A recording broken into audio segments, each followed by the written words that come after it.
E aí, debochados, tudo bem com vocês? Pra quem não me conhece, eu sou o Silvestre e essa daqui é pra enaltecer a alma do pobre trabalhador, porque quem nunca passou por uma situação de assalto no busão?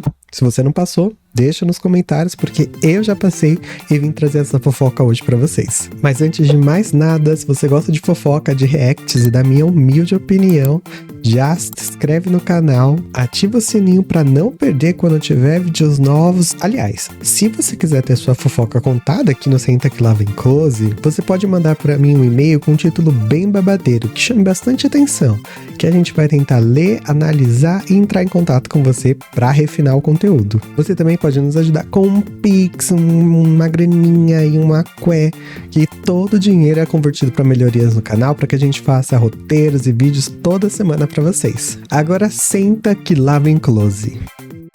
Na época dessa fofoca que eu vou contar pra vocês, eu trabalhava numa farmácia de bairro em Guarulhos e estudava lá na Vila Olímpia. Então, quando eu saía do trabalho, eu tinha que pegar uma balsa, um trem, um jegue, escalar o Monte Everest, descer o Monte Everest, sabe? Falar 3 idiomas, passar por 6 países para só então chegar na Vila Olímpia. Porque, gente, vocês não têm noção, o rolê que é para sair de Guarulhos e chegar na Vila Olímpia de busão 4h30 da tarde, né? É tipo ir pra puta que pariu e voltar 2 vezes. Eu tinha que sair ali do bairro onde eu morava, em Guarulhos, andar até a Dutra. Lá eu pegava um ônibus até o metrô Armênia. Do metrô Armênia, eu ia até a Sé. Da Sé, eu ia pro Anhangabaú. E do Anhangabaú, eu pegava um ônibus que me deixava próximo ali à faculdade. É extremamente difícil e corrida a vida do estudante de classe baixa, né? Porque era isso. Não tinha outra opção de como chegar na universidade se não fosse via transporte público. Eu, pelo menos, não tinha essa condição na época. Mas aí tá, por que eu tô contextualizando essa parte de ir pra faculdade com vocês? Porque eu era muito acostumado a andar de ônibus, de transporte público, né? Então, pra mim, isso já era uma rotina. Se alguém falava alguma coisa de algum lugar pra ir, eu já até conhecia as linhas dos ônibus, como chegar de metrô e tal. O transporte público sempre me guiou bastante. Nessa época, eu trabalhava lá, né, numa farmácia lá do bairro onde a minha família morava, e eu fazia de tudo: caixa, limpava, organizava, recebia produto, atendia os clientes, né, ali na perfumaria. Então você acaba conhecendo muita gente, porque era um volume muito alto de pessoas que passavam lá todos os dias. A rua onde a farmácia ficava era bem movimentada, então tinha muito comércio, muito mercado, muita empresa.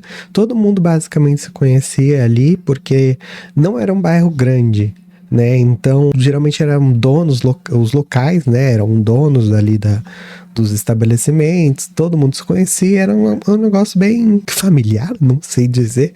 Mas era um negócio ali, né? Todo mundo conhecia todo mundo. Ali não era um lugar perigoso, todo mundo basicamente se conhecia, então era suave. Quem vinha assaltar, geralmente, eram pessoas de fora. Então eram pessoas de outros bairros, de outros lugares que passavam ali, mas também, por ter essa boa convivência entre as empresas, segurança era muito bom, sabe? Sempre ficava segurança na frente do mercado, da farmácia, dos bares ali, o negócio.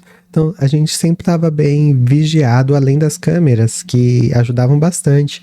Tinha a polícia, que estava sempre lá, dando um apoio. Era bem ok. Eu acho que nem todo mundo sabe, mas a gente que é mais antigo deve lembrar que a gente ia muito na farmácia para colocar crédito no celular, para colocar recarga no bilhete único, ali ativar o passe da escola e tal. E basicamente, durante o dia, essa era a minha função, além de todas as outras, minha prioridade era essa, ali no caixa, né, de cuidar dessa parte aí de recarga devido ao alto movimento que a gente tinha. Volta e meia aparecia umas figuras meio estranhas, assim, né, quem trabalha em comércio sabe que às vezes a gente bate o olho e fica meio que, quem é essa criatura aqui, né, tem que ficar de olho. A farmácia já tinha sofrido algumas tentativas de assalto, levou um golpe. Então a gente estava sempre esperto ali para não sofrer esse tipo de coisa, né? Que muitas vezes, por exemplo, assim, você foi passar o cartão e aí o cliente colocou a senha e falou que deu problema na maquininha e você deixou ele colocar a senha. Acontecia, tá? Aconteceu com minha amiga, uma das farmacêuticas que trabalhou lá, que foi assim, o cara pegou R$ 400 em perfumaria. Aí ela foi lá, eu não tava no caixa nesse dia. Aí ela foi lá e foi passar a compra dele. Ele falou, nossa, aqui tá sem sinal, deixa eu levar ali fora. Aí foi com a maquininha lá do lado de fora, colocou um outro valor. Ela imprimiu, a maquininha imprimiu, ele não imprimiu a via dela, ela não conferiu. Quando foi ver, ele tinha passado a compra de R$ 400 como se fosse lá, 4.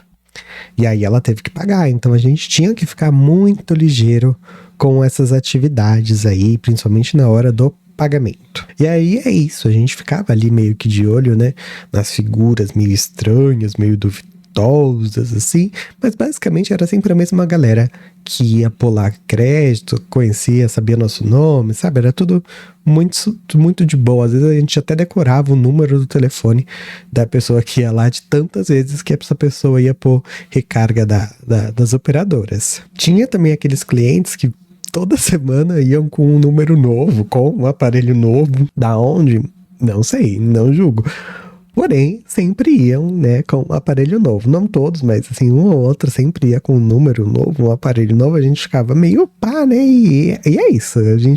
Era eu e os outros atendentes cuidando da vida dos clientes ali, porque é o que tem pra fazer. Quando a gente não tem muita coisa, a gente falava mal dos clientes. Tinha cliente também que fazia a gente de psicólogo, né? Então ia lá colocar a recarga, já contava a vida toda, ou ia lá comprar um remédio e contava a vida toda. A gente não tava nem aí. Mas ouvia sempre, né, com muita atenção, para fazer um bom atendimento. E algumas histórias eram meio tortas, assim, umas coisas sem pé, sem cabeça, mas era isso. E tinha as pessoas que chegavam lá também assim, meu número é novo, eu posso te ligar? E aí você anota para mim? Aí, puta, isso me deixava fudido de ódio, porque era a pior parte do trabalho, e às vezes eu fazia, às vezes não, se eu ia com a cara da pessoa, se eu não ia. Dependia muito, não era um negócio assim que eu falava, é uma regra, né? Eu não era obrigado a fazer isso, mas volta e meia a gente fazia porque pra ajudar ali, né? Não perder aquela recarga. E meus amigos, a vida do operador de caixa ali, tanto no Walmart que eu trabalhei quanto na farmácia, não é fácil. E eu, como uma boa pessoa cansada que sou, raramente nas minhas folgas ou nas minhas férias eu saía pra dar rolê. Eu preferia ficar em casa jogando videogame até os dedos fazer bolha, eu me acabava de dormir. Era isso que eu fazia nos meus momentos de lazer. Mas um dia eu aceitei ir num rolê com um amigo meu lá no centro de Guarulhos, era um aniversário deles, eu era do primo dele, eu não tenho certeza. E eu falei, beleza, vamos lá, né? O que custa? E fui. Aí tá. O rolê foi ótimo, a festa acabou, e aí eu tinha uma grande dúvida, que era pegar 2 caminhos, né? Eu podia pegar 2 caminhos. O ônibus, que era o 732, que dava a volta no globo, assim, dava a volta no planeta e me deixava mais perto de casa. Ou pegar os ônibus via Dutra, que eram mais rápidos, porém era mais perigoso, porque eu tinha que andar toda uma avenida escura e vazia, meia-noite e pouco, né? Aí eu falei pra mim mesmo, né? Como eu sou uma pessoa pessimista, toda semana eu ouço falar de casos de assalto nos ônibus da Dutra, mas eu também posso ser assaltado no 732, né? E esse foi o meu erro. Eu equiparei as coisas e daí pra frente foi só pra trás. No 732, os motoristas parecia que tinham um sentido aranha ali, um negócio, sabe? Que eles sentiam quando iam ser assaltados, porque não era todos os pontos que eles paravam. Às vezes, tipo, se alguém ia descer no ponto, ele parava um pouco mais pra frente, se tinha uma cara duvidosa, ele fazia uns esquemas ali. E nunca me aconteceu nada no 732. Nunca ouvi falar de nada no 732. E aí, eu nessa vibe otimista, falei, não, vamos de Dutra, porque eu quero chegar em casa mais rápido. O ônibus tava bem cheio, sabe? Pra ser tarde da noite e tudo. E aí eu resolvi ficar perto da porta dos fundos, porque lá na frente não tinha lugar. Atrás tinha um povo estranho, sentado meio dormindo. Enfim, fiquei em pé, preferi ficar em pé.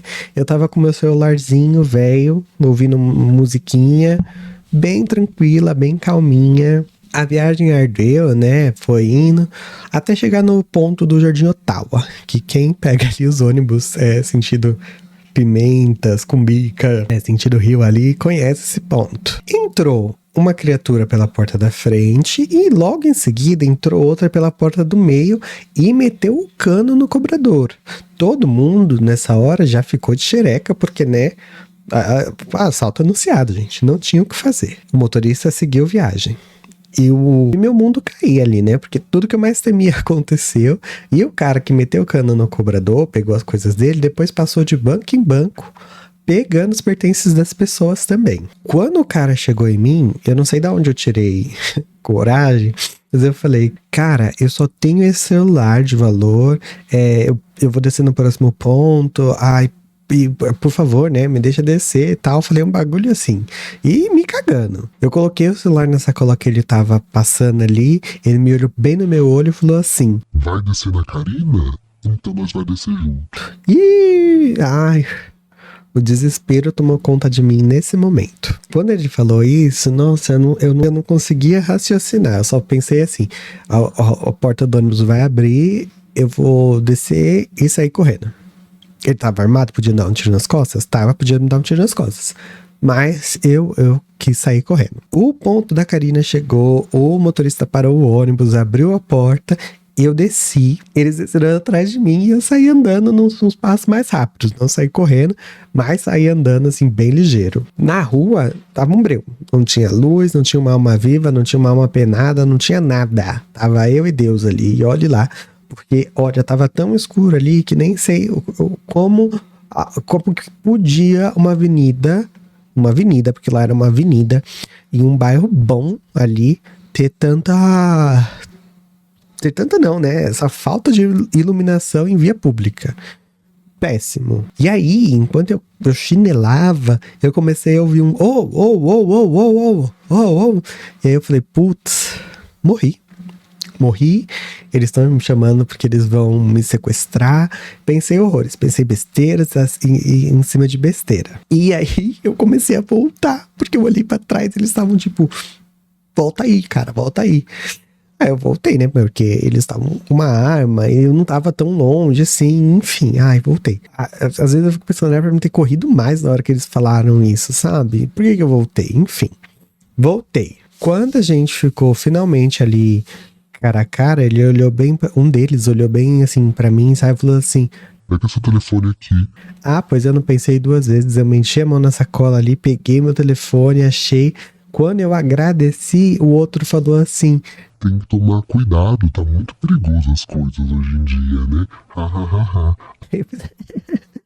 Só isso, muito obrigado, gente, nossa, valeuzão, pô, suave, obrigado, caras.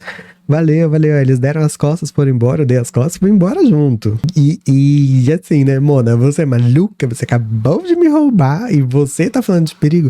Olha, ele foi um arrombado, porque ele viu o quanto eu tava com medo ali e me zoou. Aquilo foi só pra me humilhar. E aí tá, eu andei pra casa, né, com medo de ser assaltado mais uma vez, porque do jeito que tava ali, a sorte que eu tava, um raio ia cair duas vezes no mesmo lugar, né, de ser assaltado. Eles me devolveram o telefone e pá. Enfim, cheguei em casa, bem, tomei meu banho. E quando eu tava lá me secando, eu lembrei de uma coisa. O rosto daqueles caras parecia muito familiar pra mim. E eu lembrei que eles eram um desses clientes da farmácia que vivia trocando de número. Então eu já liguei Lé com Cré, né? Já fiquei ali com medinho deles aparecerem, não contei para os meus familiares, não contei para ninguém isso, guardei comigo e fiquei ali, vida que segue, baile que segue, fui trabalhar como se nada tivesse acontecido, mais uma segunda-feira comum na vida do pobre operador de caixa. Os meses arderam, o mundo girou e eis que um belíssimo dia que me aparece lá, os bonitos, com um novo número para pôr no recarga. Vejam só, coincidência? Eles me olharam, eu olhei pra eles, a gente ficou tipo, e aí, tudo bem? Tudo bem? Você, tá. Foi um recado aqui pra mim, quero tanto. Beleza. Nossa, meus parça. Eita, sujei tudo aqui. Meus parça, vocês não têm noção. E é isso, gente, eu me considero muito protegido pelo seu tranca-rua, que só ele e o Oxum pra me proteger assim, sabe? Esse carinho, esse afeto, essa sorte no meio da noite de ser roubado e ter as coisas devolvidas. Nunca mais aconteceu, graças a Deus, não tive esse azar.